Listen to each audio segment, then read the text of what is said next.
오늘 설교 제목이 내가 아는 오직 한 가지라고 했습니다. 굉장히 설교가 간단하고 심플하고 짧고 그랬으면 좋겠다 이런 생각이 드시나요? 네. 내가 아는 오직 한 가지를 밝혀내기 위해서 얼마나 오랜 과정을 또 거쳐야 되겠습니까? 네. 자, 오늘은 5월 며칠입니까? 31일 마지막 날입니다. 오늘은 창세기 몇 장입니까? 50장입니다. 마지막 장입니다. 네, 오늘 창세기 50장은 무엇으로 끝이 납니까? 죽음으로 끝이 납니다. 애굽에서 입관하였더라, 그렇게 끝나고 있습니다. 미츠라임이라고 하는 애굽이 히브리어로 그러는데요, 배 미츠라임, 애굽에서 끝났다, 이렇게 끝나고 있습니다. 여러분, 애굽으로 끝났다, 종살이하면서 끝났다, 어둡게 끝났다, 암울하게 끝났다, 마지막이다, 끝이다, 이런 느낌이 물씬 드는데요. 여러분, 애굽이라는 단어로 창세기가 끝났지만 바로 이어서 뭐가 시작됩니까? 출애굽기, 그 애굽에서 나옵니다, 여러분. 그죠? 그래서 오늘 마지막이다, 끝이다, 죽음이다, 어둡다, 힘들다, 외롭다, 서글프다, 혹시 이런 마음으로 여러분 여기 앉아 계신다고 한다면 아니다. 애굽에서 나온다, 죽음에서 부활한다, 어둠이다가 아니라 빛이다, 주저앉아 있다가 아니라 일어난다. 여러분, 이런 은혜가 우리 모두에 있게 되기를 소원합니다. 네. 그런데 이 죽음이라고 하는 것은 참 우리를 우울하고 어둡고 힘들게 만드는 것은 사실입니다.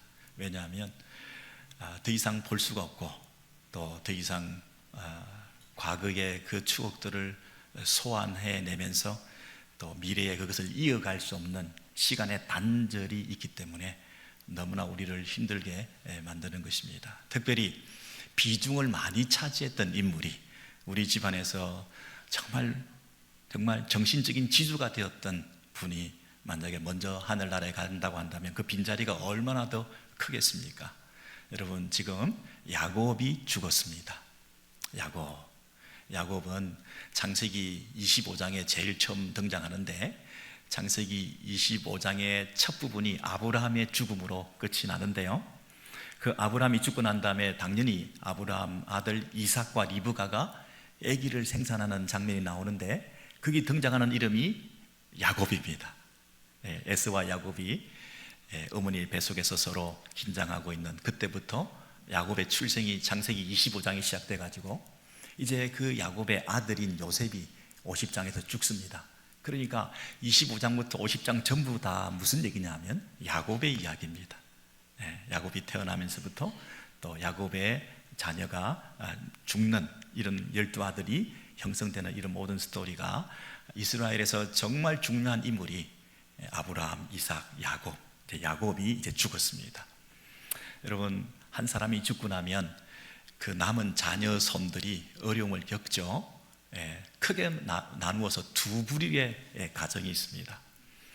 부모님이 돌아가시고 나면, 중요한 사람이 하나 죽고 나면 집안이 폭삭 그냥 살 소망을 잃어버리고 굉장히 형제 간에 다툼도 있고 분쟁도 생기고, 일주기 때 간신히 한번 봤다가 그 다음부터는 얼굴을 본 적이 없고 서로 관계가 더 멀어지고, 이 아버지 어머니가 안 계시니까 더 이 집안이 결속력이 얕아져서 서로 남처럼 되고, 아니 남들보다 못하게 되고 왼수처럼 되고, 그러는 집안이 있는가 하면 한 분이 돌아가시고 난 다음에 오히려 더 이전보다 자주 만나고 관계를 계속 더 유지하고 더 빈자리를 우리가 더 채우면서 하나님께서 이 집안을 지켜주시리라, 신앙이 더 좋아지고, 이렇게 되는 두 부류가 있습니다.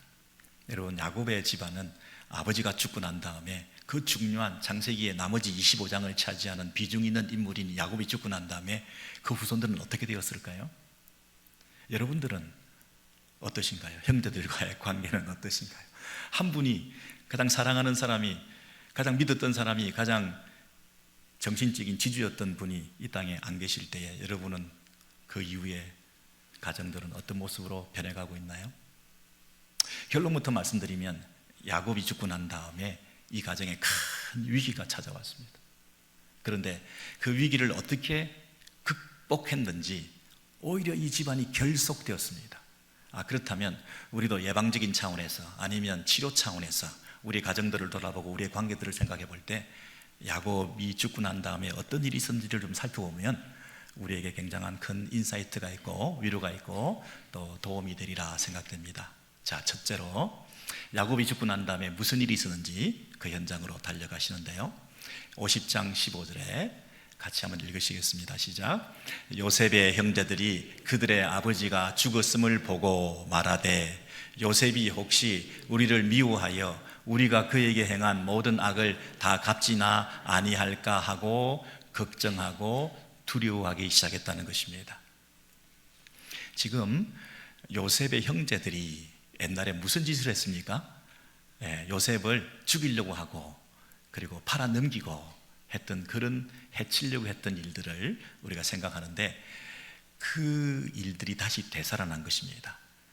그동안 아버지가 살아계셨을 때는, 야곱이 살아있었을 때는 그것이 무마되고 그냥 찻잔 속에 태풍이 되고 침전물이 가라앉아 있는 것처럼 이 집안의 어떤 이슈로 부각되지 않았는데, 이제 아버지가 안 계실 때는 그 가라앉아 있던 것이 다시 올라와서 이것이 문제가 되어서 요셉은 지금 굉장히 파워도 있고 힘도 있는데 우리를 복수하지 않을까, 이런 마음이 들었다는 것입니다. 여러분, 지금 이 요셉의 형제들이 요셉을 팔아넘긴 지가 몇 년이 지났습니까? 40여 년이 지났습니다. 17살 때 팔아넘겼는데 지금 56세인가 그렇지 않습니까? 그러니까 거의 40년이 지났는데 여전히 죄책감에 시달리고 있는 형제들의 모습을, 형님들의 모습을 우리가 보게 됩니다. 여러분, 우리가 죄라고 하는 것은 피해자가 몸서리치면서 그 죄로 인한 상처 때문에 늘 아파하고 힘들어하고 있는 줄 알았더니, 심지어 가해자도 뻔뻔하게 잘도 살아가는 줄 알았더니 사실은 가해자도 발을 뻗고 자지 못하고 있었던 세월인 것 같습니다. 그래서 40년이 지났는데도 이렇게 그 문제를 아직 해결받지 못해서 힘들어하고 있는 모습, 역시 죄 짓고는 못 사는구나 하는 생각을 하게 되는 것이죠. 그런데 사실은 한 17년 전에 이 문제를 한번 클리어한 적이 있습니다. 요셉과 요셉의 형님들이 서로 만나게 되어서 서로 울고불고 없던 일로 하자 그러고 새로 출발해서 잘해보자 하고 그랬던 적이 있습니다. 여러분, 눈을 뜨시고 한번 앞에 보십시오. 45장 4절 이하에 보시면 요셉이 형들에게 가까이 오소서 아우 요셉입니다. 만나게 된, 극적인 상봉을 하게 된 거죠. 지금 요셉과 형들이 이제 아주 친밀하게 다시 만나게 되었습니다. 나를 당신들이 이곳에 팔았다고 해서 근심하지 마세요. 한탄하지 마세요. 하나님께서 다 이 일을 미리 당신들을 구원하시기 위해서, 우리의 후손들을 세상에 보존하시기 위해서, 이 기근 가운데 먹을 것을 주시기 위해서 나를 먼저 애굽에 보낸 것은 당신이 나를 팔아서 넘긴 것이 아니라 하나님께서 뜻이 계셔서 나를 먼저 보내신 것이기 때문에, 그리고 내가 뭐 잘난 게 있습니까? 이민자에 불과한데 이 나라의 통치자가 되었는데 이게 다 하나님의 은혜입니다. 내가 이제 우리 아버지하고 그리고 우리 형님들 그리고 당신의 아들들 손자들 내가 다 복양하겠습니다. 내가 부족함이 없도록 하겠습니다. 이렇게 진심으로 호소하고 화해하고 마음을 열고 그랬더니 형들이 입을 맞추고 함께 울면서 요셉한테 드디어 이제 말을 하기 시작했습니다. 그동안은 말도 못하고 놀래가지고, 아니 내가 팔아넘겼던 그 요셉이 지금 애굽 땅에서 최고 실권자가 되었으니 이제 우리는 죽었다, 깜짝 놀래가지고 있는데 요셉이 먼저 손을 내밀면서 가까이 오세요. 제가 바로 아우 요셉입니다. 형님들 너무 걱정하지 마세요. 우리 새로 시작하면 됩니다. 그래서 막 울고불고 새롭게 시작하고 가족들이 함께 와가지고 이제 17년을 세월을 보낸 겁니다. 야곱이 130세 때 다시 만나게 되어서 17년을 같이 세월을 보내면서 이렇게 아름다운 형제 사랑을 나누면서 보냈는데, 아버지가 17년 후에 147세에 돌아가시고 난 다음에 이제 아버지가 없으니까 또 갑자기 형들이 그것이 다시 걱정이 된 거예요. 여러분, 참 희한하죠? 용서했다고 했는데, 그리고 40년이면 잊을만도 한데, 그리고 17년 전에 이미 다 화해했는데 왜 내가 용서받았다는 그 마음이 이렇게 쉽게 찾아오지 않을까요? 왜 우리는 늘 죄책감에 찌들어 살게 될까요? 혹시 여러분, 우리가 근원적인 인간이라면 누구나 가지고 있는 그 죄의식이 나도 모르게 내 안에서 늘 있는 거 아닐까요? 용서받았다는 것, 이게 그렇게 확신이 안 드는 것은 이 요셉의 형님들만의 문제가 아니라 저와 여러분의 문제가 아닐까요? 여러분이 과연 하나님 앞에서 용서받으셨나요? 용서받았다는 그 확신이 흔들릴 때는 없으셨나요? 환경이 바뀌면 내 감정과 기분에 따라서 내가 또 잘못한 일이 많거나 상대방이 나를 힘들게 하거나 또 그래서 내가 극단적인 이런 감정이 표출되거나 나도 모르게 죄를 지었거나 그랬을 때 나 같은 게 무슨 용서를 받아, 나 같은 게 무슨 하나님의 자녀야, 내가 어떻게 하나님께 용납될 수가 있어, 내가 어떻게 하나님 앞에 나와서 뻔뻔하게 예배를 드려, 나 예배 못 드려, 내가 어떻게 성찬잔에 이 잔을 내가 받을 수 있겠어, 이런 죄를 짓고 이런 잘못을 하고 이렇게 부끄러운 놈이 나 그거 못 받아. 여러분, 이렇게 우리가 겸손한 것 같지만 사실은 용서의 확신이 없는 거죠. 용서의 확신이 없다. 아버지가 돌아가시니까 그 그늘이 없어지고 비빌 언덕이 없어지고 나도 모르게 위로가 되었던 그 위안의 그 구석이 없어지고 그랬을 때 내가 정말 용서받았다, 이 확신이 사라지는 것. 그렇습니다, 여러분. 우리는 예수 그리스도 안에서 용서받았다 하는 사실이 확실히 느껴지지 못하는 내 기분, 감정, 경험, 내 처지 이런 데 의존을 하게 되면 날마다 그 확신이 흔들리게 마련이지 않겠습니까? 자, 그렇다면 이 용서의 확신이 없는 두 번, 세 번 또 와서 용서를 빌고 있고 잘못했다 그러고 두려워하고 힘들어하고 있는 그 형들에게 요셉이 어떤 얘기를 하면서 용서의 확신을 심어주는지 한번 찾아가 보시겠습니까? 창세기 50장 16절 이하에 보시면 요셉이 그들을 만나게 되는데, 그들이 찾아와가지고, 형들이 찾아와가지고 이렇게 말하는 얘기를 먼저 들었습니다. 당신의 아버지가 야곱 돌아가시기 전에 명령하여 굉장히 센 말을 하고 있습니다. 너희는 이같이 요셉에게 이르라. 내 형들이 내게 악을 행하였을지라도 바라건대 그들의 허물과 죄를 용서하라. 아버지가 돌아가시기 전에 요셉한테 가가지고 이런 말을 내가 죽기 전에 했다고 얘기를 해달라. 그래서 형들이 잘못했지만 요셉아, 내가 명령한다, 용서해라, 이렇게 말했다고 지금 형들이 말을 전하고 있는 거예요. 그리고 마지막에는 당신 아버지의 하나님의 종들인 우리 죄를 용서하소서. 이 두 아버지가 등장하는데, 하나는 육신의 아버지 야곱을 덜먹이고 또 하나는 영적인 아버지인 우리 하나님을 덜먹이면서 이 야곱이 하는 말, 하나님이 하시는 음성을 마치 자기가 들은 것처럼 요셉의 마음을 영향을 끼칠 수 있는, 요셉의 마음을 움직일 수 있는 가장 큰 동력은 육신의 아버지와 하나님 아버지다 하는 것을 이 형들이 아는 거죠. 그래서 야곱이 죽고 난 다음에도 세상에 그 유언을 조작을 했는지 없는 유언을 만들었는지, 세상에 그 유언을 했으면 요셉한테 직접 하지 않겠습니까? 야곱이 요셉아, 내가 유언한다, 형들을 용서해라 이랬을 텐데, 아니 형들한테 요셉한테 얘기해서 명령해서 그것도 강권적으로 명령했으니까 꼼짝없이 그렇게 해야 된다고, 이런 유언을 이렇게 전달하는, 이런 식으로 용서를 강요하는 느낌을 우리가 받게 되는 거죠. 형들이 얼마나 다급하면 유서 조작 사건을 마치 일으키는 것처럼 이런 식으로 아버지의 명령이다, 아버지의 유서다. 여러분, 우리가 아버지가 유언을 남기셨다 그러면 형제들이 꼼짝 못하는 거지 않습니까? 그래서 유언대로 해야 된다, 뭐 이런 말들을 하시는데, 여러분, 이 요셉의 그 형들이 이렇게 불안하니까 동원할 수 있는 모든 이 사람들을 또 하나님까지 동원해서 유서까지 이렇게 덜먹이면서 용서를 해달라, 마치 용서를 강요하는 듯한 느낌을 용서를 명령하는 듯한 느낌을, 용서를 억지로 받아내려고 하는 듯한 느낌을 우리가 가지게 되는 거죠.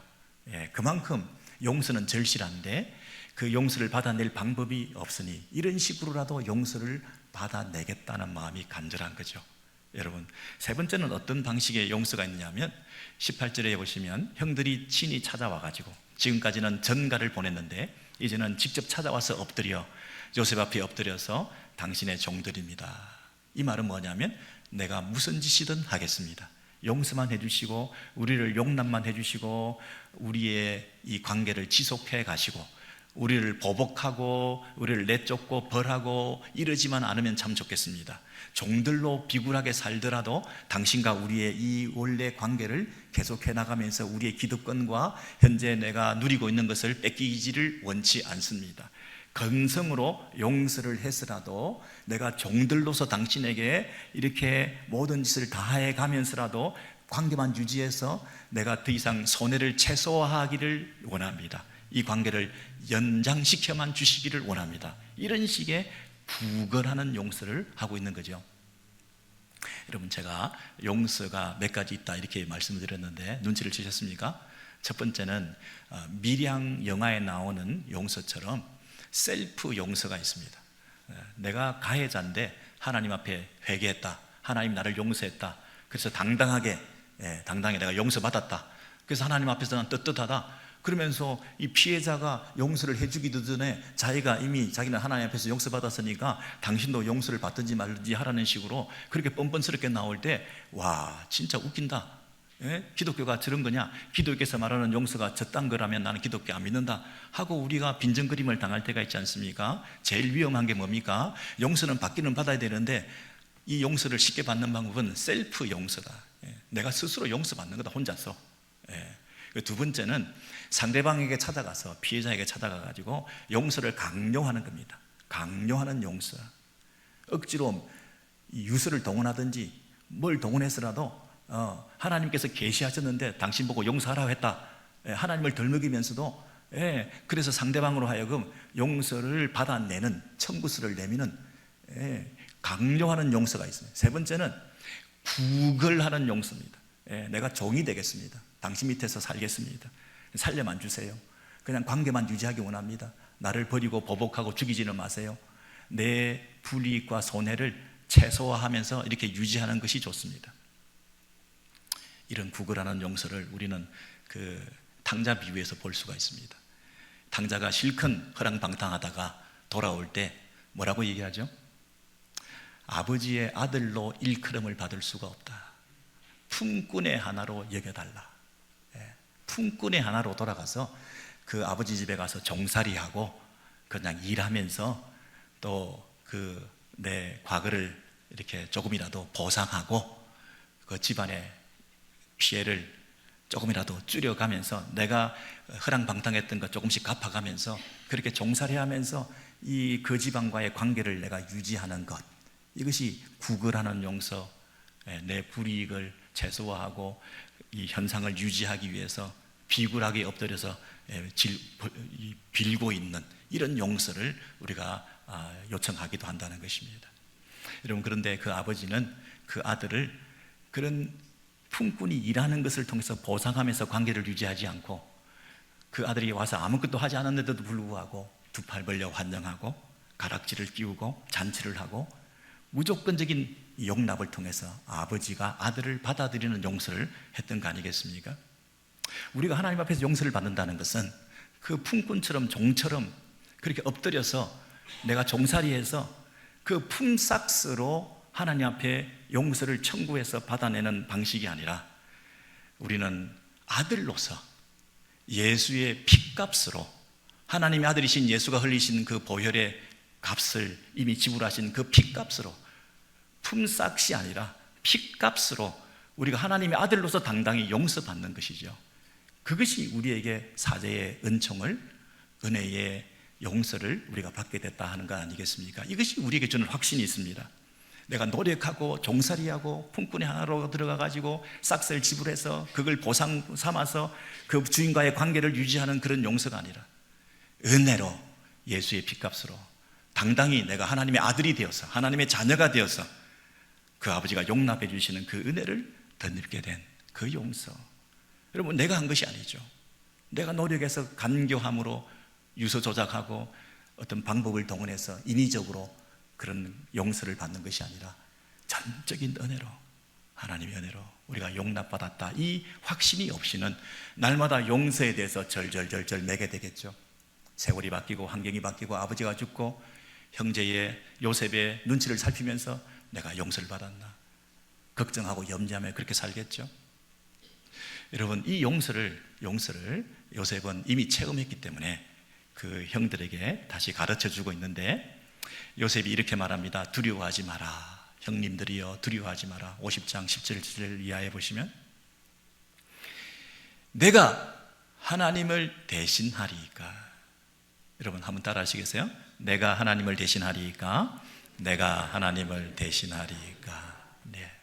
이 말은 내가 용서하고 말고 내가 하는 거 아닙니다. 내가 최종적인 권위를 가지고 당신을 심판하고 하는 그런 입장에 있지 않습니다. 하나님만이 이 일을 하실 수가 있습니다. 용서, 심판, 이런 것을 하실 수 있는 분은 오직 한 분, 하나님밖에 안 계시는 것입니다. 최종적인 판단은 그분이 하실 일이니, 그 최종적인 판단이 있기 이전에 있었던 그 모든 일들은 우리가 어떻게 할 수 있는 부분들이 없습니다.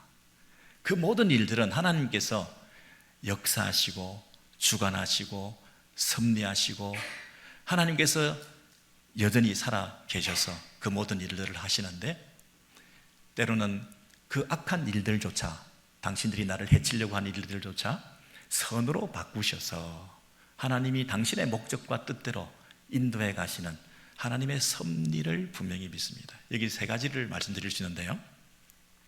뭘 또 세 가지나 말씀하냐? 오늘과 같이 많은 백성의 생명을 구원하게 하시려 하셨나니, 그랬죠. 오늘이란 단어를 생각하십시오. 그리고 나를 헤아려 했지만 나를 생각하십시오. 그리고 많은 백성의 생명을 구원했다, 이렇게 여러분 머릿속에 넣으셨죠? 자, 지금 저를 보십시오. 첫째는 이전에 40년 전에 있었던, 나를 팔아넘겼던 그 사건이 오늘 시간적인 간격이 있습니다. 하나님께서 그 시간 속에서 당신께서 일을 해 나가시는 당신의 역사, 섭리, 주권, 통치, 그 하나님이 하시는 일이 있다는 겁니다. 그리고 우리는 40년 이후에 일어날 일들을 모르죠. 그러니 그 40년 전에 있었던 일들이 얼마나 큰 상처가 되었겠습니까? 그리고 형들도 얼마나 그것이 자기의 죄책 속에서 힘들어하고, 내가 이런 죄를 지었는데 그 문제가 해결되지 않아서 발 뻗고 잠자지 못하고 두려워하고 있는 이런 입장에 있었겠습니까? 여러분, 시간이라는 게 굉장히 엄청난 일들을 많이 하게 하는 것입니다. 그러나 여러분께서 과거에 40년 전에 있었던 일을 지금 기억하고 계시나요? 근데 여러분이 기억력이 희미해져서, 아니면 50년 전, 더 오래전 옛날 일들은 여러분이 기억하지 못하실 수도 있습니다. 여러분이 기억력이 희미해지셔서 기억을 못한다고 해서 과거에 있었던 일이 없었던 건가요? 과거에 있던 일들도 있었습니다, 여러분. 그렇지 않습니까? 여러분이 기억 못해도 과거에 그 일이 없어지는 거 아닙니다. 있었습니다. 근데 미래는 어떻습니까, 여러분? 여러분이 미래를 볼 수 없다고, 미래를 예측할 수 없다고, 미래에 무슨 일이 일어날지 모른다고 해서 미래에 일어날 일이 없습니까? 있습니다. 하나님께서 통시적으로 과거, 현재와 미래를 초월하셔서 일하시는 그분 앞에서 그분의 목적대로 이 세상이 움직여가고, 하나님의 그 은혜 가운데 당신의 뜻을 이루어 가시는 그 하나님의 섭리가 있다는 걸 믿을 때, 여러분 지금 무슨 일이 일어났는지 모르지만 앞으로 무슨 일이 일어나게 될지에 대해서 하나님의 목적이 이루어진다 하는 확신을 우리가 가지는 것입니다. 반드시 하나님의 선하신 목적이 이루어진다. 그 하나님의 과거에, 현재에, 미래에 이루실 그 하나님이 드라이브해 나가시는 세상 역사를 우리가 분명히 믿습니다. 그리고 나 개인에게 당한 일, 나에게 당신들이 해치려고 했던 내 인생에 개인적으로 일어난 비극적인 일이 많은 백성들을 구원하는 일들로 바뀌게 된다.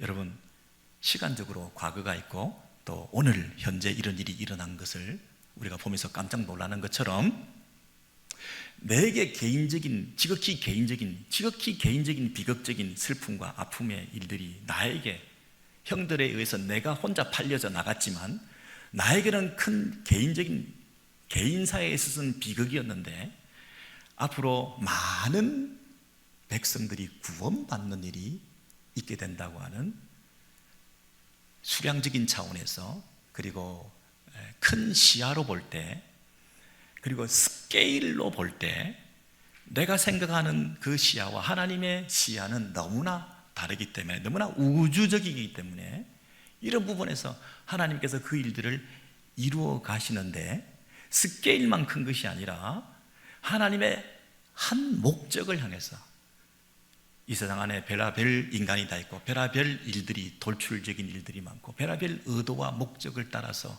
나를 해치려고 악한 의도로 그렇게 역사하는 수많은 만인에 대한 만인의 투쟁으로 이 세상이 막 그렇게 다투고 분쟁하고 질서가 없고 이 세상이 그냥 케이오스 상태에서 혼란 가운데서 이렇게 움직이고 있는 것 같아도 별하별 독재자가 나타나고 별하별 남봉꾼이 나타나고 별하별 믿을 수 없는 인간들이 세상에서 설치고 있고 상식이 통하지 않고 기본이 없는 그런 정치인들도 많고, 우리 지도자라고 하는 사람은 교회 안에도 목회자들, 장로님들 할 것 없이 다 우리를 실망시키고 겉으로는 근사하게 명분을 내세우고 있지만 그 의도가 속이 뻔히 보이고 악한 의도로 일하고 있는 게 당연히 보이고, 그럼에도 불구하고 하나님께서는 큰 스케일로 그리고 동시적으로 그리고 당신의 한 가지 목적을 향해서 이 세상이 움직이고 있다. 그 한 가지는 우리가 믿어야 된다. 여러분, 그런 믿음을 가지게 되면, 그런 넉넉한 믿음을 가지고 되면 요셉이 제일 먼저 깨달은 사람이죠. 나를 먼저 보낸 것은 당신들이 아니라 하나님이 보내셨다. 내가 어떻게 애굽의 총리가 되냐? 있을 수 없는 일이다. 그런데 이 모든 일은 내가 일신상의 나의 가문의 영광이 아니라 하나님께서 나를 통해서 이루시는 당신의 목적이 있었다. 그래서 형들이 악한 의도로 동기로 그렇게 했다 할지라도 하나님의 뜻과 하나님의 목적대로 이 세상을 움직이고 있다는 것을 내가 깨닫게 되었다. 여러분, 그렇게 형들한테 지금 위로하면서 어떤 태도를 취하느냐 하면, 형들이 이렇게 말하죠. 우리는 종들이라도 당신 품에 안겨서 그냥 살기만 하면 좋겠다, 이렇게 얘기했더니 이 요셉이 그런 넉넉한 믿음을 가지고 이렇게 위로하는 거죠. 내가 당신들과 당신들의 자녀까지도 내가 기르겠습니다. 그리고 간곡한 말로 위로하였더라. 지금 누가 누구한테 지금 간곡한 말을 해야 됩니까?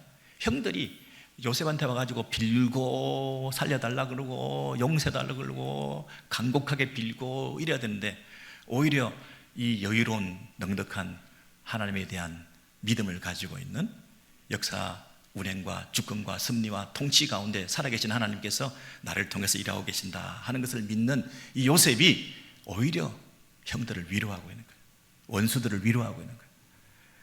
여러분, 이게 신자들의 바른 삶의 태도요, 용서받은 자가 누릴 수 있는 특권이요, 그리고 용서받은 자가 가질 수 있는 관계의 혁명이다, 이렇게 말할 수 있습니다.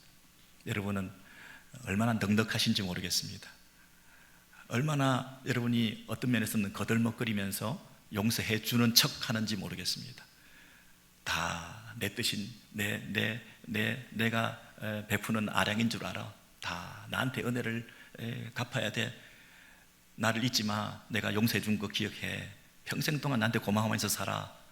우리는 그렇게 말하기가 참 쉬운데 오히려 간곡한 말로 그 형제를 위로하고 마음을 헤아리고 품어 안아주고 함께 울고, 우리가 할 수 있는 것은 이 하나님을 찬양하는 것밖에 없다. 이 하나님이 우리의 공동체를, 우리의 가정을 더 결속시킬 거다. 우리는 더 이 하나님만을 신뢰하자. 여러분, 이 요셉의 이 신앙, 요셉의 이런 삶의 태도 얼마나 놀라운지 모르겠습니다. 여러분, 제가 한 가지만 예를 들어서 말씀드리겠습니다. 사도 바울이라는 분은 이 창세기 50장의 요셉의 이 경우를 자신의 삶에 적용하는데, 여러분들도 여러분의 케이스에 어떻게 이 하나님에 대한 믿음을 가지고 다른 사람들과의 관계에 있어서 그런 혁명적인 변화가 나타날 수 있을까? 아버지가 돌아가셨는데도, 내가 가장 사랑하는 사람이 이 땅에 없는데도 불구하고 그 이후에 내 삶이 무너지지 않고 오히려 더 아름답게 풍성하게 하나님에 대한 신앙이 뜨겁게, 그래서 이 죽어가는 영혼들, 외로워하는 영혼들, 힘들어하고 있는 사람들을 내가 더 품어 안으면서 나를 통해서 이 축복이 전도될 수 있는 넉넉한 믿음을 가진, 내가 그늘이 많고 그늘이 풍성한, 내게 와서 쉴만한 곳이 되어서 더 그들을 위로할 수 있는 이런 사람이 될까? 그동안은 내가 위로를 구걸하러 다녔는데 내가 이제 넉넉하게 다른 사람을 위로할 수 있는 사람이 될 수가 있을까? 내가 이런 어려움을 당하고 보니 이 어려움을 당한 사람들이 눈에 보이고 그들의 심령, 그들의 상태, 그들의 입장, 이런 걸 더 잘 이해하게 되어서 이 넉넉하신 하나님에 대한 믿음으로 그들을 품어 안아야 되겠다. 어떻게 이렇게 바뀔 수가 있을까? 사도 바울의 예를 통해서 우리가 한번 살펴보기를 원합니다. 자, 사도 바울은 빌립보서에 편지를 쓰는데, 형제들아, 내가 당한 일이 개인적인 비극입니다. 그가 십자가에 못 박히신 예수 그리스도를 자랑하고 증거하다가 자기가 지금 죽게 생겼어요. 그래서 감옥에 잡혀서 투옥되었습니다. 내가 당한 일은 이제 체포되어서 이제 사형 선고를 앞두고 있는 그런 상황에 있습니다. 그런데 그 일이 도리어 복음 전파의 진전이 된 줄을 너희가 알기를 원하노라 그랬습니다. 여러분, 지금 우리가 잘 모르고 있는 게 뭐냐면, 우리가 꼭 알아야 될 게 뭐냐면, 한 가지는 알아야 되는 게 뭐냐면, 현재 내게 개인적으로 당한 비극으로 이제 사도 바울은 끝났구나. 그리고 가장 일선에 서서 복음을 전파하던 사도 바울이 체포당했다는 것은 이제 하나님 나라도 더 이상 진전이 없겠구나. 교회는 망했구나. 사람들은 다 이렇게 생각할지 모르는데, 너희들이 알기를 원하는 것 한 가지가 있는데, 오히려 이것이 복음의 진전이 되었다. 합력하여 선을 이루신다.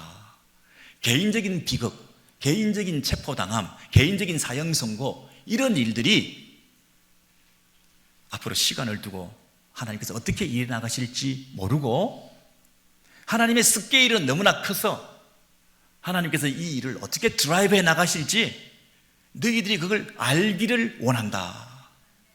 개인적인 비극으로 체포당해서 질질 짜면서 내가 이 감옥에서 나가게 해달라 울고불고, 그렇게 지금 사도 바울이 얘기하지 않고, 내가 그걸 당신들한테 원하는 거 아니다. 내 구명을 위해서, 내가 내 성격 헌금을 위해서 내가 너희들에게 절절히 지금 부탁하는 게 아니다.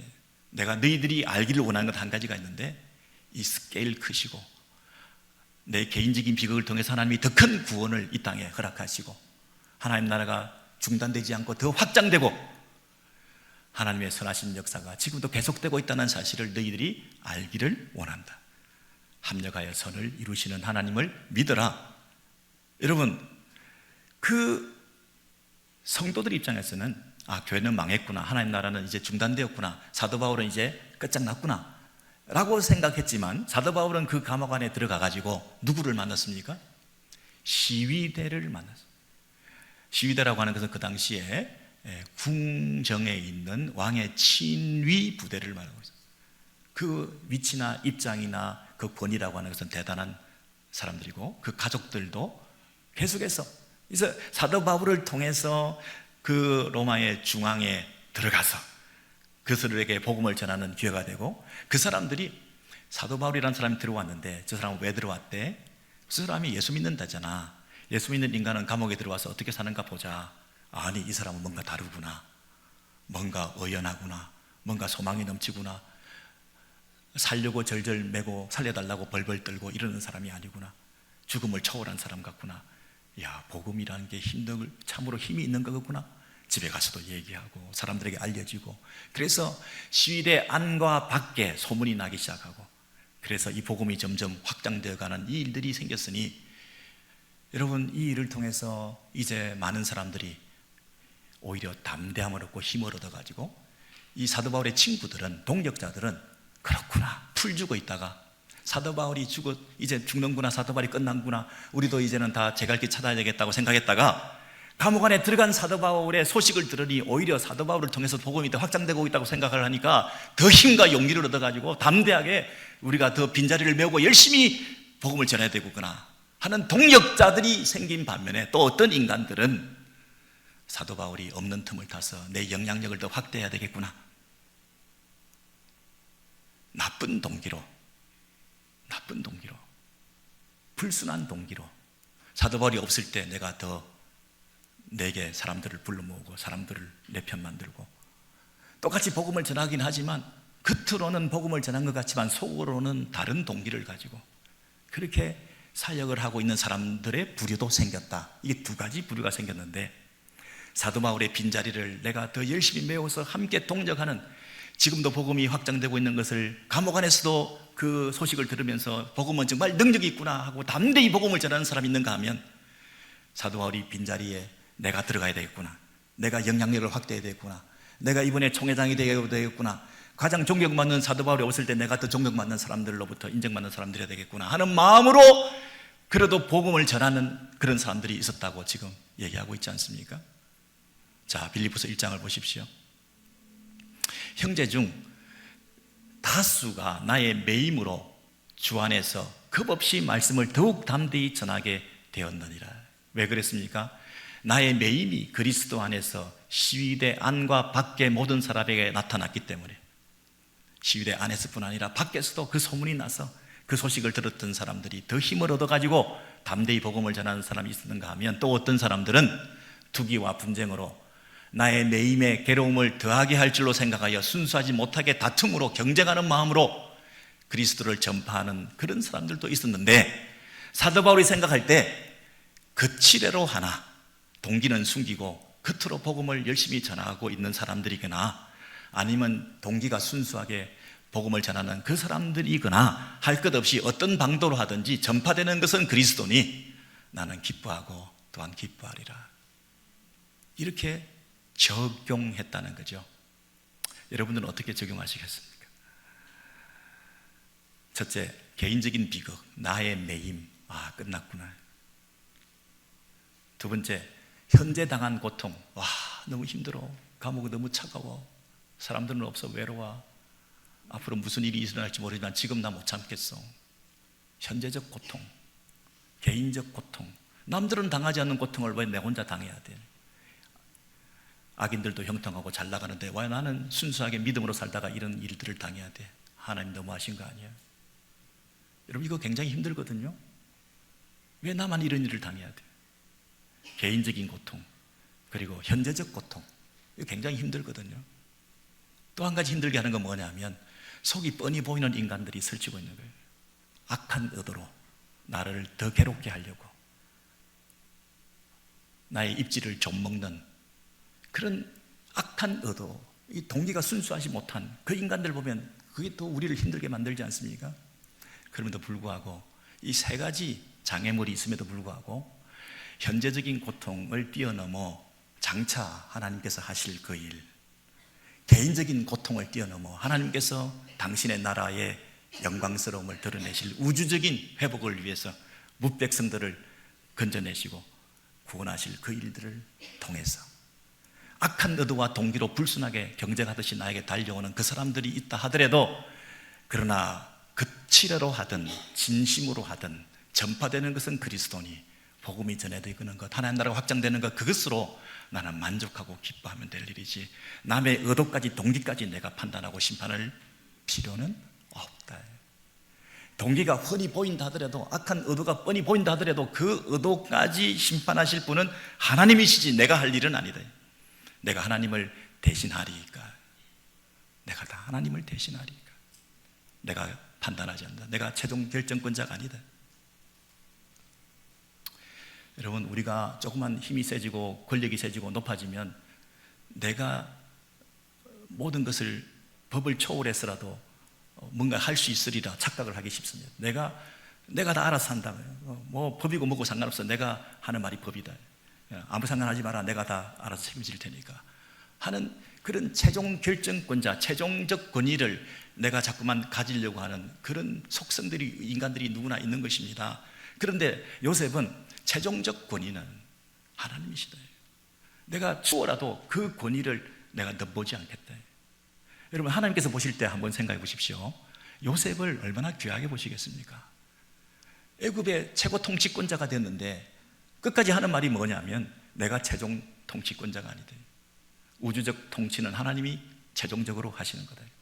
아니, 그렇게 얘기를 하고 하나님의 자리를 자꾸만 차지하려고 하는 우리들에 비해서 요셉은 하나님의 자리를 결단코 넘보지 않고 하나님은 하나님의 그 자리를 존중해드리면서 끝까지 하나님을 높여드릴 때 하나님께서 얼마나 귀하게 보시겠습니까? 그런 인생을 하나님께서 복 주시지 않겠습니까? 우리는 시도 때도 없이 내가 마지막 결정권자인 것처럼 상관하지 마, 내가 다 알아서 할게. 내가 책임자야.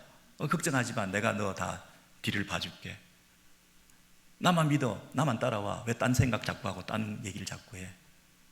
여러분, 이렇게 우리가 그런 쓸데없는 권위를 주장을 할 때가 있는데 늘 겸손하게 내가 하나님을 대신하리.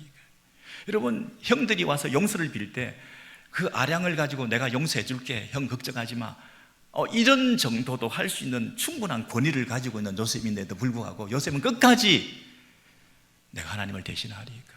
용서라는 말 입에도 꺼내지 마세요. 그건 하나님이 하신 일입니다. 하나님이 하신 일은 지금까지 우주 만물을 이런 방식으로 일해 오셨는데 내가 개인적으로 당한 상처, 내가 현재적으로 당한 고통, 그리고 속이 뻔히 보이는 악한 사람들의 동기, 당신들이 나를 해치려고 했던 거 내가 뻔히 알지만 그 의도까지도 내가 당신을 판단하지 않겠습니다. 하나님이 하실 일입니다. 내가 사람들의 의도까지 내가 생각해 나가면서 그 사람들과 상대하면서 딜하면서 관계하면서 싸우면서 너 속이 그거 아니냐 그렇게 다투면서 그렇게까지는 내가 하지 않습니다. 여러분, 이 요셉이 합력하여 선을 이루신다 하는 그 말씀의 의미를 우리 마음에 새기면서 여러분, 때로는 어려운 고통스러운 일들이 참 많이 계시겠지만 그러나 우리는 하나님을 신뢰합니다. 그 하나님께서 지금도 살아 역사하시는 줄 믿습니다. 가장 아름답게 일해 나가십니다. 그리고 그분은 스케일이 너무 크십니다. 우리가 볼 수 없습니다. 우리가 느낄 수도 없습니다. 우리가 추측도 못합니다. 그리고 그 일들은 앞으로 장래에 어떤 일이 어떻게 일어날지 우리는 모릅니다. 우리는 딱 한 가지 아는 게 있는데 하나님께서 당신의 목적을 이루어 가신다. 다시 우리의 믿음을 추스리시고 회복하시는 여러분 되시기를 소원합니다.